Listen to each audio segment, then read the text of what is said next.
Hello নমস্কার এবং welcome বন্ধুরা, welcome to the new episode of this channel. আজকে কিছু আপডেট নিয়ে কথা বলবো। প্রথমেই চলে আসবে খাদানকে নিয়ে। খাদানের একটা আপডেট এসছে, যদিও সেটা অফিসিয়াল নয়। সেটা হচ্ছে খাদানের একটা প্রি টিজার বলবো না, সেটা বলা হচ্ছে শর্ট টিজার আসার কথা আছে। খাদার মোটামুটি দুটো শিডিউল কমপ্লিট হয়ে গেছে আপনারা জানেন, এবং দেব কিন্তু এই ছবিটা যতদূর শোনা যাচ্ছে একটা ডিজিটাল নিউজ পোর্টাল জানিয়েছিল যে জুনের শেষে কিন্তু রিলিজ হতে পারে। সেই হিসাবে সিনেমাটার দুটো শিডিউল র্যাপ আপ হয়ে গেছে এবং কাজ খুব তাড়াতাড়ি এগোচ্ছে। এর শর্ট টিজার আসার কথা আছে ঈদে।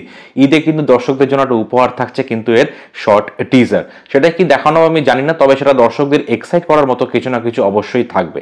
নেক্সট যে আপডেটটা নিয়ে কথা বলবো সেটা হচ্ছে জিৎ কিন্তু নমিনেশন পেল বেস্ট অ্যাক্টরের।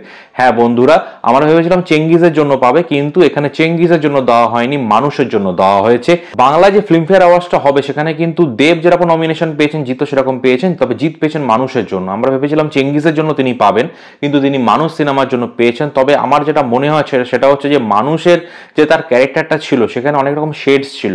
একটা পুলিশের রোল ছিল এবং তারপর একটা ড্রাগ মাফিয়ার রোল ছিল।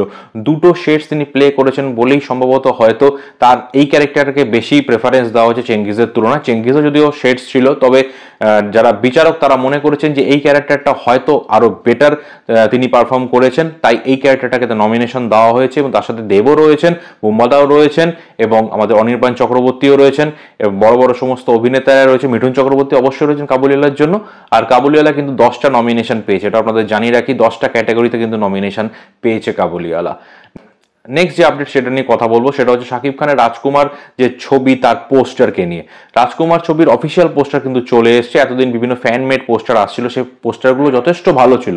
এবার যে অফিসিয়াল পোস্টারটা এসছে সেই পোস্টারটা কিন্তু আমি বলবো যে অ্যাজ এক্সপেক্টেড, যেরকম এক্সপেকটেশন ছিল সেই অনুযায়ী করতে পারেনি। পোস্টারটা ভালো ডেফিনেটলি, কিন্তু চমকে দেওয়ার মতো নয়। যেমন দরদের পোস্টারটা কিন্তু চমকে দেওয়ার মতো ছিল, এবং তুফানের ফার্স্ট লুকটাও কিন্তু চমকে দেওয়ার মতো ছিল।